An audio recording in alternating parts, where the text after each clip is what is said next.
So as I said, I'm not, you know who we've got, Eva and Jenna and Cheyenne here, and you can read all about them in the bios, but let's get started. So we're gonna begin with the impact of civic engagement on identity in adolescence, identity development. And so I'm gonna start by asking Eva to walk us through a little science, and especially since she gets to go first, she'll expand a little bit more.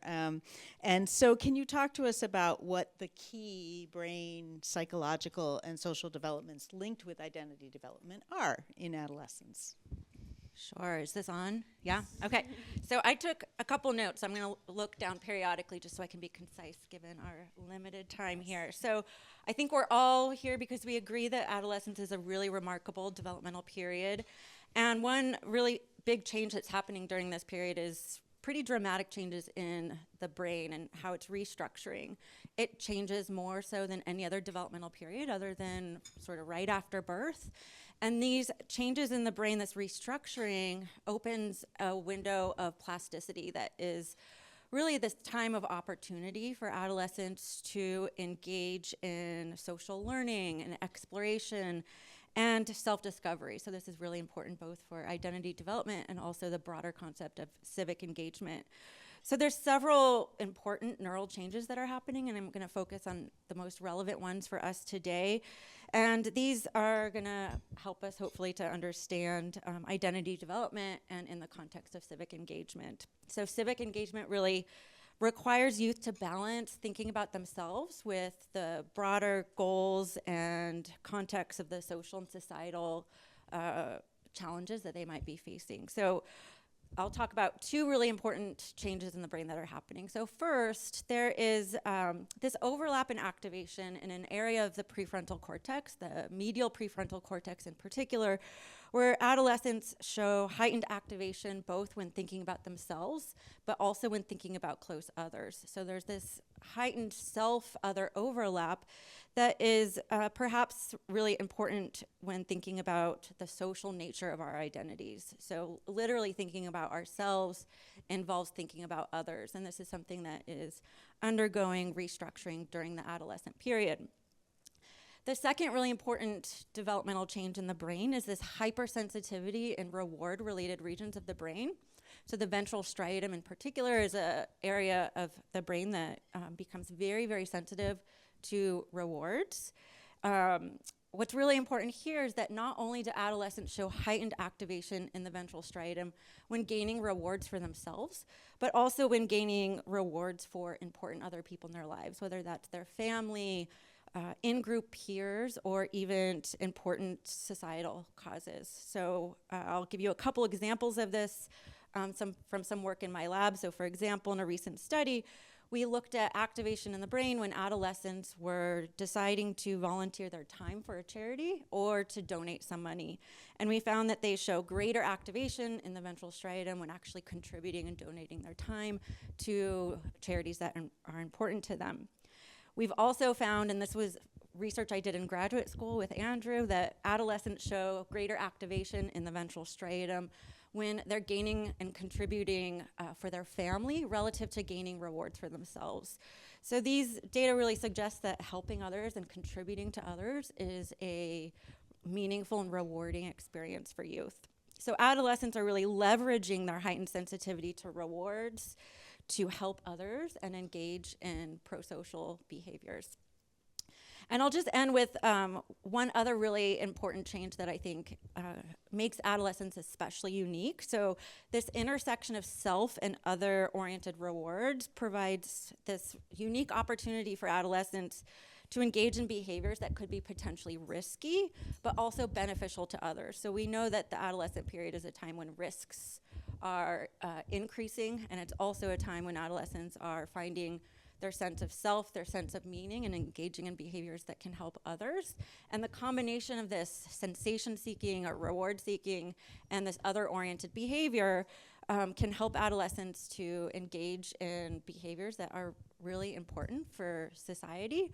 If you look to many of the examples of socio-political movements today, many of them are being led by teens, and I think it's because of this sort of perfect storm of changes that is happening in their brains that make them very sensitive to rewards, but also very sensitive to the broader societal context that they're in. Great, thank you. So Cheyenne, this Center for Native American Youth, can you talk to us about how your program really helps to promote civic engagement in the service of identity development for the Native American youth you work with? And if you want to talk a little bit about what the organization does, please feel free. But hey. Hello. Piva Airship. I was going to tell you guys good morning, but I said good afternoon. Na osi Piva Mota. That means I feel really good to be here, and I want to thank you guys for allowing us into your space. I am the Associate Director at the Center for Native American Youth, and we do a plethora of things trying to support the health and well-being and further enhance positive outcomes for Native youth across the nation. Our primary focus are those 18 to 24, like my wonderful friend here, Jenna. She'll talk to you a little bit more about the work that we're supporting her in doing and the things that she is doing that further supports adolescents and their perspectives, specifically around civic engagement. And so we really promote advocacy, leadership, and try to listen and support Native youth in creating the changes that they want to see in their communities. And then our secondary population are those adolescents, and trying to dabble in research and truly understand what is happening and get accurate information by Indigenous people for Indigenous people into the community so that we can better support and enhance outcomes for our Native youth. What we're doing around civic engagement. So we do lots of programs. One of our initiatives is called Democracy is Indigenous, and what we're doing through Democracy is Indigenous is developing leadership skills within Native youth, but then also putting money and time into putting money into the hands of Native youth so that they can go out and create community action projects.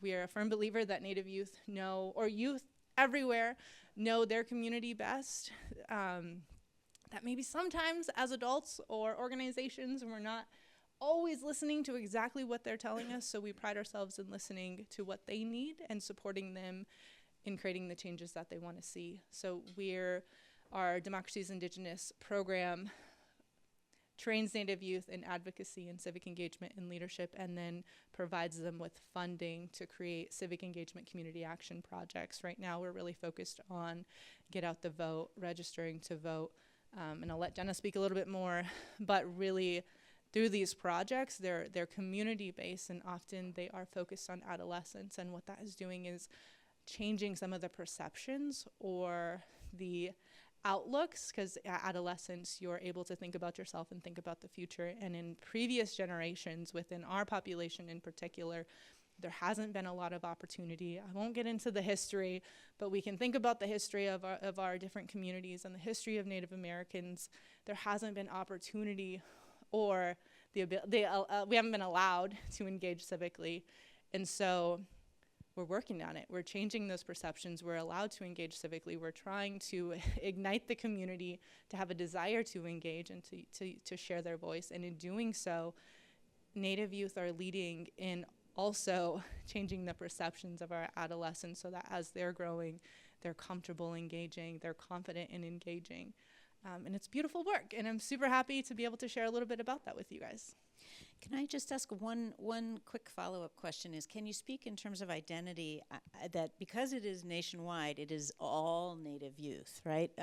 Are you partly working on that identity of you are part of this larger mosaic, or is it also individual tribal identities? Yep, it's complex. Identity is complex, but we often know and we move under the notion that Native Americans are not a monolith. We're not a singular people. There are a lot of different tribes, and we also know that research has shown that culture is a massive protective factor. It enhances our outcomes. It promotes positive decision making. If you have access to culture, that tie to community, you are more likely to have positive life outcomes. And so when thinking of identity, we at the Center for Native American Youth have to promote and be respectful of identity on that broader level of you're a Native American living in America, but even on that deeper level of you're an Osage young woman who has Osage beliefs, who has Osage customs, and those customs, I have to respect them as a Cheyenne, as an MHA woman, who my beliefs, though they may be similar, they're gonna be a little bit different. And I also like to think that Indigenous values are people values. We all know as people what our values are. And so if we maintain that respect of people values, we also maintain that respect of those deep core identity values. So it's a little bit of both. We have to respect on that big level, but we have to recognize that Native youth across the nation are going to be a little bit different, and their people are going to have a little bit different histories. They're going to have different languages and slightly different belief systems. And so what Democracy is Indigenous does is allows the individuals to indigenize democracy, and by us listening to Native youth, they're able to indigenize in ways that they see fit and incorporate their culture as they see fit on almost any level. So say, right now we're focusing on Get Out the Vote because we all know it's a big year, but also in previous years we have focused on engaging at the tribal level, engaging at the city level, the state level. You have to understand that in Native communities, there are still societies, and bringing those societies together and making decisions for your community is still engaging civically. And so when I say they're able to indigenize, they're able to, in the past, either bring societies together, or maybe within their community action projects, they're focusing on their specific language and utilizing their language. That's indigenizing civic engagement. We've had youth in Hawaii who have translated an entire voting document into their traditional language to further enhance the ability for their elders to engage civically. That's democracy. That's indigenizing democracy for us at the center. Great, that's really interesting. Jenna, can you tell us about your personal experience with your engagement with Center for Native American Youth, and maybe focusing on, because I know you've done multiple things with them, but if you can also speak to how it affected your sense of your own identity and how it has helped you to become the young woman that you are. Okay, I will. Hamidaka yapi chante washte nape chiuzapiye mini waka oyata himata. So hello, my friends and relatives. I shake your hand with a warm heart. I am from the Spirit Lake Nation in North Dakota, and right now I'm in my last year for my bachelor's in Indigenous Studies at Haskell Indian Nations University, and I've been connected with CNAY, Center for Native American Youth, since 2023 when I was accepted into the Braveheart Fellow, the inaugural cohort of Braveheart Fellows. So it was the first one that they ever did. That one was on environmental justice in your homeland. So I come from the Plains, so my project was focused on my community up in North Dakota, and I come from many different peoples. I know you guys can read it in the bio, but right now my project under the Democracy is Indigenous initiative, I'm focusing mainly in my Wajaji community. Everyone knows Wajaji is Osage. That comes from, French people writing it down and just pronouncing it that way from then on. But so the way that I'm utilizing the funds for my Democracy is Indigenous Community Action Project is by managing a mural project. And so I've sourced an Indigenous muralist and an Indigenous designer, both Indigenous youth themselves. My designer is Esmeree Carriaga. She comes from the Sitiniquay in South Dakota. She's also Bedewa Kantawan, Ihanktawan Dakota, just like me. And so it feels really good to have an Indigenous designer from North come down and do some work down in my southern tribe as well. And my muralist, she comes from Standing Rock. So my family also comes from Standing Rock too. And so it's really nice. Her name is Gabrielle Eagle. And Esmeree Carriaga, I just want to add on, she goes to the same school as me. So it's an honor to be able to uplift and work with one of my classmates, one of my colleagues. And she put on just this past year Hinyu's very first fashion show, and hopefully she gets to do it again. So I just want to shout out one of my classmates. We've been taking classes together for a few years now, and the way that being able to work with CNAY has impacted my identity is it's just opened so many doors for me. You know, I've always thought of myself as a young leader because I've been this way for a long time, and you know, coming back to what you were saying about, you know, it makes my family proud. My family has always told me, you know, that I was going to do good things. And so to do these good things, it feels good in my identity. And to do these good things for my elders, for my people, for, you know, to have my grandmother and my mom say that they're proud of me, it feels really good. And to also surround myself with like-minded individuals that they also like to do good things, you know, to have friends that they're pursuing fellowships and internships as well. It feels really good to do these things for my community, and it only solidifies my identity as a growing young adult. But the way that it has impacted my identity even further, you know, coming back to what Cheyenne was saying, is that getting to interact with other Native youth throughout these projects, throughout these fellowships, and the other doors that it's opened up for me, like getting to work with other Native orgs, is seeing how they do their projects and seeing how they go on in their leadership. And also respecting and learning from their different cultures, learning from different tribes and what's important to them. Because, you know, some tribes, you know, when we come from the land, so where we come from, it often dictates what's important to us.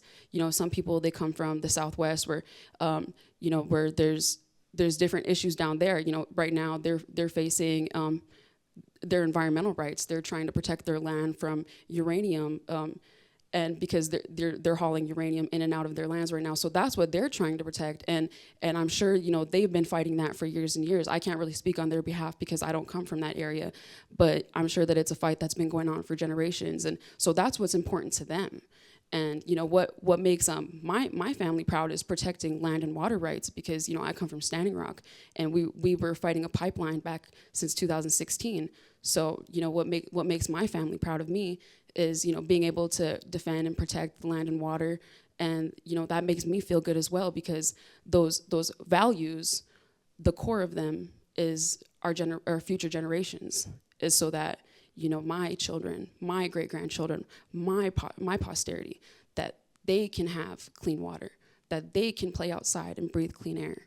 And so those are things that are very important to my identity, and they've been important to Indigenous people for, you know, time immemorial.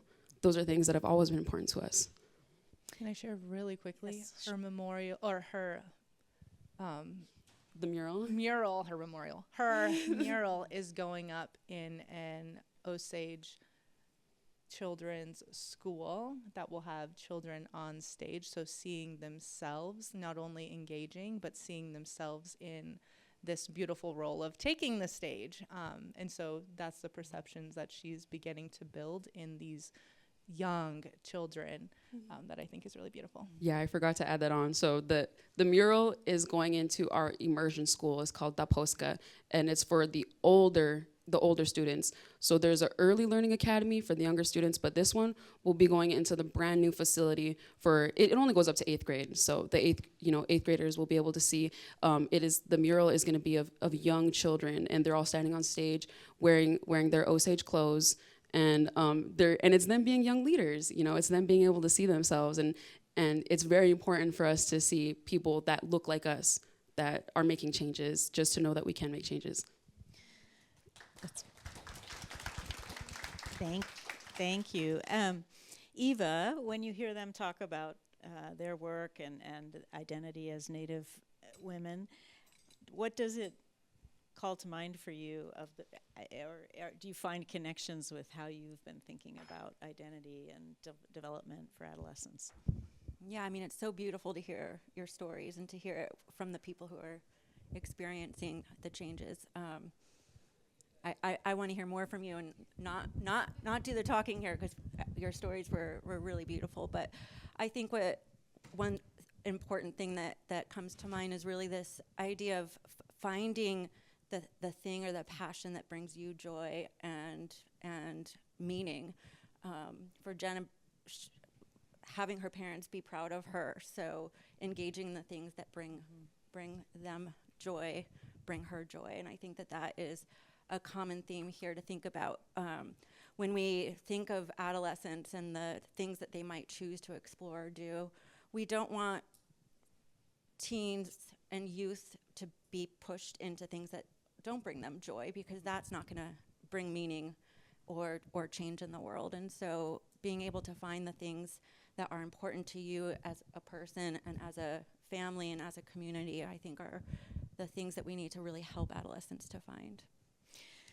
Yeah, I think this will probably be something that we can think about all day long, but I'm well aware, and educators here are well aware, many schools have community service requirements, and in my experience, that can be a wonderful thing, or it can be something that is a slog for the kids involved if it's something that doesn't mean very much to them, or if they're really just doing it to check it off. And so one of the things that's so great about what you all are talking about is that it is so much more than that. So I'm curious, Cheyenne or Jenna, when you listened to Eva talk about what we know about the brain in adolescents and young people, did it strike a chord with you about the work that you do? Yeah, of course. And I think it struck a chord with the values that I shared. One of our common values and beliefs that Jenna and I were talking about this morning was that Indigenous people always see our children as the most sacred beings. We are to protect them, watch over them, nourish them, love them. And through some of the traumas, we haven't always been able to do the best job at that when our children were taken away, when they were coming back to communities and we're learning how to reparent. And so when you share the research on gratification within the brain and gratification of making others and your family proud, I feel like we're just now getting back to that. We're just now starting to give our kids those pats on the back, give them the agency. They already have power, so I don't want to say empower them, but remind them of the power that they have. We're getting back to that, and I think we're getting back to that not only as a people of Native Americans, but as a society, and truly starting to listen to them, to truly allow them to be who they are, whoever they are and whoever they want to be. And so those are the things that I think of when you talk about that gratification, and I'm really proud that our adolescent children are now being able to feel that and being able to get that gratification, get that positive feedback, because I think that should we do this as a collective, we're going to have a much better off society when our adolescents become a little bit older. Those are the things that I think about. And it supports identity. Yeah. And allows them to look into the future in a more positive way, and again, better those outcomes. Right.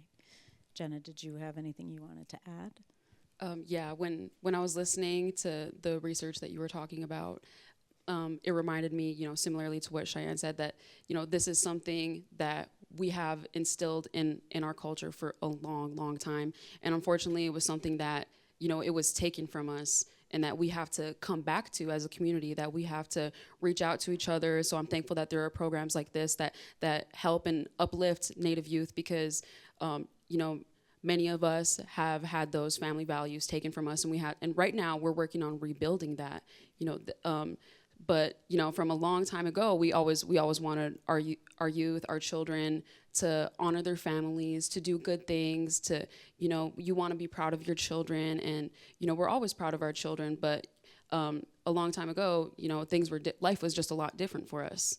And so now we have to go about things in a different way, because we've had to accommodate to this modern life.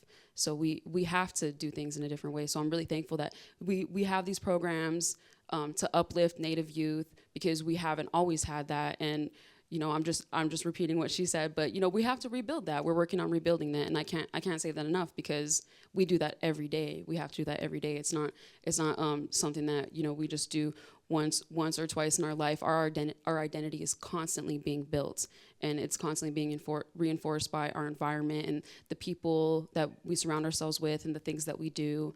So we just got to keep doing that.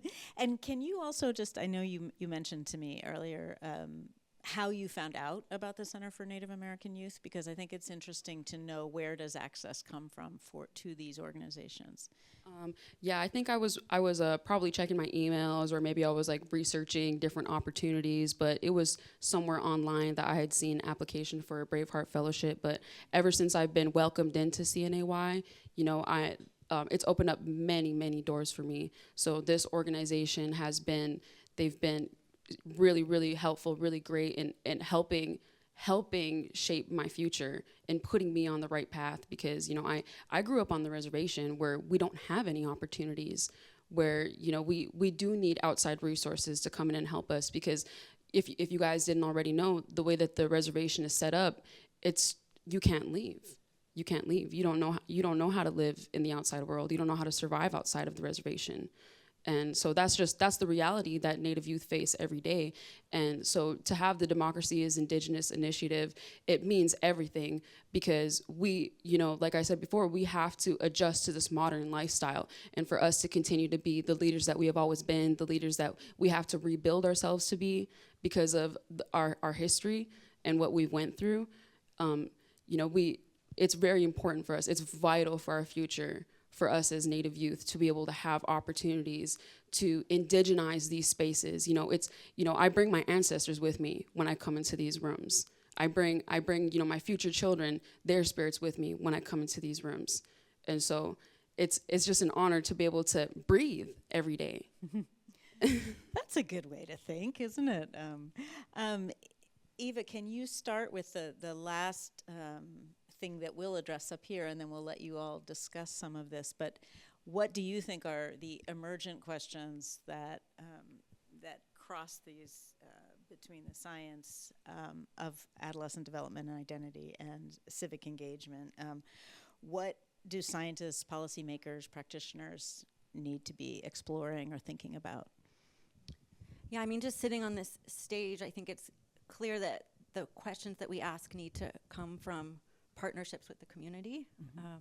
Oftentimes we, as scientists, live in a little bubble, so to speak, and when we can actually ask the questions that matter the most to the populations that we're studying, I think we can have the biggest impact on both understanding the most important questions to date and also having the biggest impact.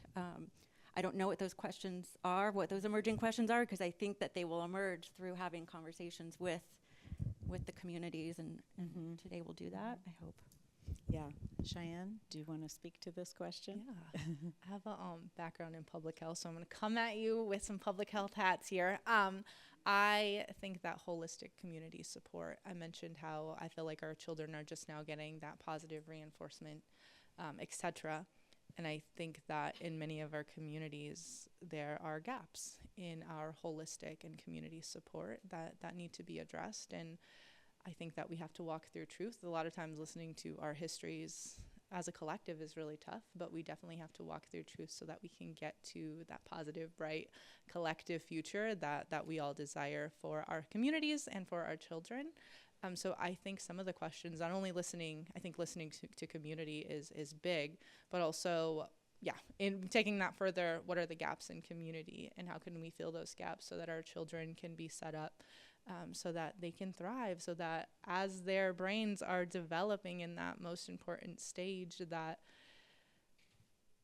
trauma and detrimental effects, detrimental things, detrimental happenings, experiences are not always taking place at such a high level like they are right now, because again, that unlearning, it's tough when we get older and we're unlearning. But the beautiful thing about the now is that, firm believer, again, Center for Native American Youth, if we just listen to our youth and try to understand their needs, if we allow them to lead, I think they will lead us into really, really great places and create generational shifts for our adolescents and future generations. Thank you. One more, this is an unusual question, but sitting up here with the two of you, I am noticing that your skirts are similar and yet different. And I wonder if they are related to your identity as Native women. And if you could maybe stand up sorry, fashion no, show it's here, okay. just so people can see. I think it would be lovely to hear what these are about. Yeah, so if you look at old pictures of both of our communities, these are more modern skirts, but before I guess way before, if you go back, we wore leather and things of that nature. But as trade came into our communities, we were able to then create our own dresses and things of that nature. And you can look at different histories and different tribes, and you can kind of see different impacts of different settlements, I guess. But within our communities where we come from, the ribbon skirt is pretty common. For me, traditionally, it's one piece. But as people evolve, it's a little bit easier to have just a skirt and to wear a nice shirt. And so these are like some of the more modern traditional attire. We could definitely come in with our full traditional attire. We'd be really loud because we'd have beads jingling around.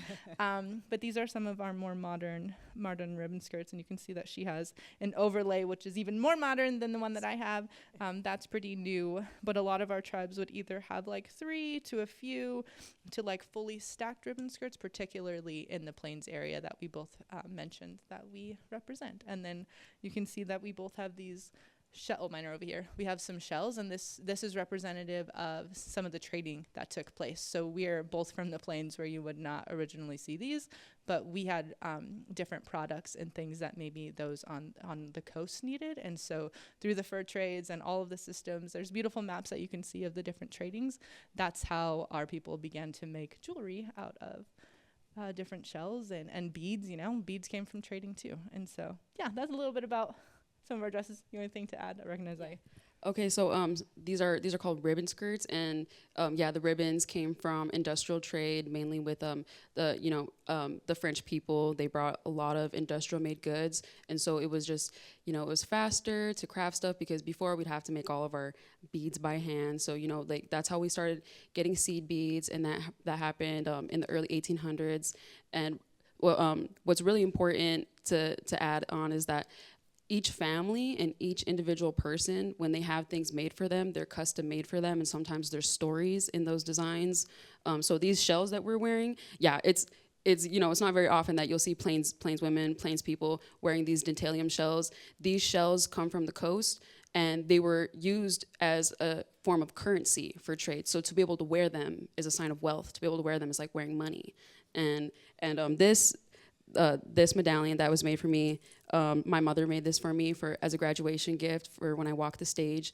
And this is also a graduation gift, my dentalium necklace that I'm wearing here. And these earrings were made by my grandmother. And the ribbon skirt was a gift from my mom that she won in a raffle, because Native people love to support Native people. So and I think the other thing is wearing our skirts. If we have any traditional events or ceremonies, our women, just our belief that we have to come in our skirts. And so it's also a sign of respect for where we are and our respect for being here with each of you today. Thank you for sharing that. That's so interesting. And I didn't know all of that. And I also find it, I'm sorry to do this little fashion riff here, but I think it's really interesting that they are similar but different, and that Jenna's got a more, so it shows how things are evolving. Identity is evolving, but also has a traditional core. Right? It's also a sign of adornment. Like Native people, they love to adorn their loved ones. They love to make them look beautiful. And, it's also a sign of respect. Like my grandmother, she would scold me if I showed up anywhere without a skirt. She'd be like, have some respect for yourself. But sorry.